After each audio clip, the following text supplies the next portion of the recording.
Warm greetings to all my dear friends and supporters. Today, I want to share a truly genuine personal experience with you. It's about how we can communicate wisely in our daily lives. Friends, speaking wisely is a concept worth reflecting on deeply. Why do we even need to speak wisely in the first place? Let me give you two scenarios to illustrate this point. See if these examples make sense to you or not. In the first scenario, imagine you often find yourself in arguments. You say something and immediately it turns into a fight. How exhausting. That's the first case, frequent disputes and conflict when you speak. The second case is different. Sometimes, you speak but are completely ignored. Your words carry no weight, no one listens to what you say at all. These two situations highlight common problems in communication. Now, consider a second scenario where people listen carefully because you make sense. You speak honestly but no one feels offended at all. Wherever you go, you are genuinely liked and respected. Which would you prefer, scenario 1 or scenario 2? Even a child would choose the second option without hesitation. This is the power of wise communication, friends. Today, I will share 5 simple yet practical tips for speaking wisely. Let's dive right into these lessons together, shall we? Welcome back to our beloved series, Finance Free Lessons, brought to you daily. You can find these videos every day on the Finance Free TV YouTube channel. Just search for Finance Free TV on YouTube and pick the latest video. Alright, back to our main topic about communicating wisely through real experience. To help you absorb these lessons better, I'll break them down into clear parts. The first 2 tips come with very specific examples and powerful phrases to use. Using these phrases can instantly transform awkward conversations into wise dialogues. These initial tips provide a solid foundation and deliver visible results right away. After covering these 2, we'll move on to 3 more tips for wise communication. The last 3 tips focus on attitudes and situations, like a formula for success. You'll learn universal strategies that apply to all life situations for wise speaking. Ready? Let's start with the very first practical tip, friends.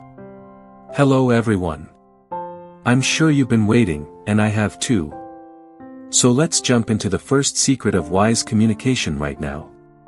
This phrase is short but almost impossible to argue against. It's perfect when someone approaches you to share or vent their feelings. If someone opens up with complaints or seeks your support, this works wonders. Curious? Let me explain with an example that's easy to understand immediately. Imagine you're a man, but ladies also listen closely to this example. Say you have a girlfriend or wife who comes to you worried one day.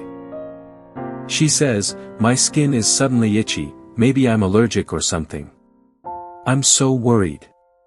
You care too, so you answer, "Check the cream you're using, is it okay? Allergies are common." Sounds good, right? Nothing wrong here yet. She replies, "That cream is expensive, so it can't be causing allergies.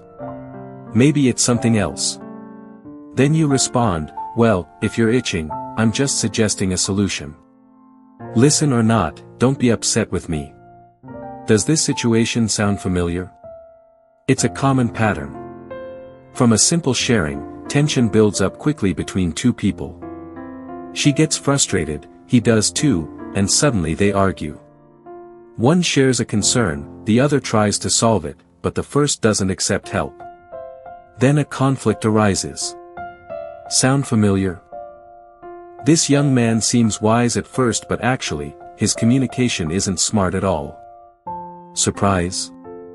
I get it, but this is real-life experience I'm sharing with you.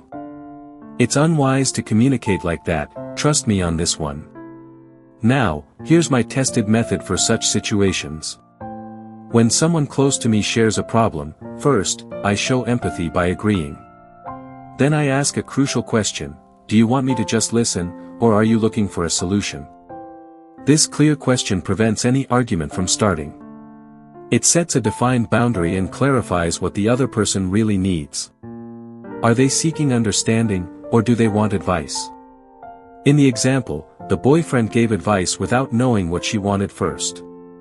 That's why it escalated into an argument. Always ask this question in real life: do you want me to listen, or do you want me to help with a solution? Her answer guides your response perfectly. If she wants to be heard, then just listen attentively and ask questions to understand more. If she wants advice, give her a solution without anger or conflict. This question also puts the responsibility on the other person to decide what they need. Often, they themselves don't know if they want to be heard or given solutions. So this question helps them reflect and clarify their own feelings. If they say, "Just listen," and later ask for a solution, remind them gently. "Earlier you said you wanted me to listen only." This way, they adjust their expectations and behavior. Use this approach skillfully, and it's almost impossible to argue. And this technique isn't only for romantic relationships. Let me give you another example about using this phrase at work with your boss or colleagues. Before moving on, please help us by liking or disliking this video honestly. Your feedback is crucial for us to improve and make better videos daily. Your likes or dislikes guide our progress, so please support us. Now, picture your boss complaining about the company's situation. Maybe they say, "The company's performance is declining lately." How do you respond? Don't rush to offer advice or solutions right away. Remember your place, even if you're talented and ambitious. Use the magic phrase I taught earlier, adapted respectfully for your boss. Don't say, "So, do you want me to listen or help?" That sounds rude to a superior. Instead, simply listen and say politely, "Is there any way I can support you with this, sir?" This question melts any boss's heart, trust me. It means, "Do you want me to listen, or do you need help?" but sounds respectful. If the boss just wants to vent, they'll say no. If they want help, they'll assign you a task. Don't fear difficult tasks, it means the boss trusts you. I've been a manager myself and know that difficult tasks are signs of trust. If you shy away from challenges, you block your own advancement. So embrace difficult assignments as chances to prove yourself. This trust often leads to promotions and career growth. To summarize the first tip, with equals or juniors, say, "Do you want me to listen or help?" With seniors or bosses, say, "Is there any way I can support you?" Use these phrases daily and watch how everyone loves your communication style. Now, let's move to the second part. If you're watching this video and suddenly get busy, you can save it easily. Just hold the save button below the video, select Watch Later, and press Done. When free, open YouTube, go to Library, then Watch Later, and find your saved video. Welcome back to our daily series, where I teach you to communicate wisely. If you've learned the first phrase that prevents many issues, the second one is even cooler. It's simple and perfect for debates or discussions that tend to get heated. How do you keep conversations respectful without yelling or insults? Just say one simple sentence before starting the discussion. Let me ask, have you ever had a discussion with a partner or colleague?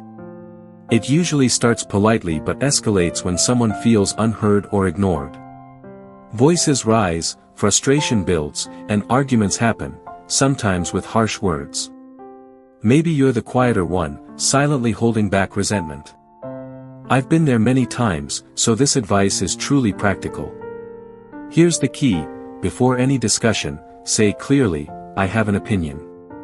To respect our time and each other, I have one rule. While I speak, you listen fully without interruption. When I finish, you can respond. This sets a respectful rule for the conversation. It shows you value their opinion and want mutual respect. Almost everyone agrees to this because you offer them the first chance to speak. Once agreed, say, "Okay, you start.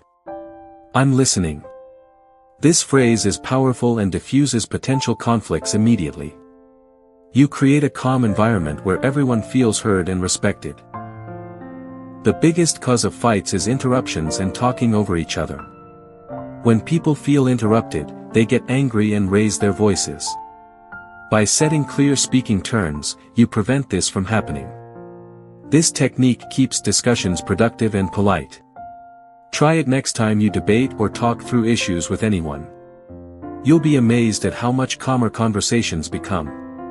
Remember, wise communication isn't just about what you say but how you manage the flow. So, set clear rules for listening and speaking before starting any important talk. This simple method can transform your relationships and work environment. Are you excited to try these tips in your own life? Let me know how it goes or if you want more practical advice. I'm here every day on Finance Free TV to help you grow personally and professionally. Thanks for spending this time with me. Let's keep learning and communicating wisely.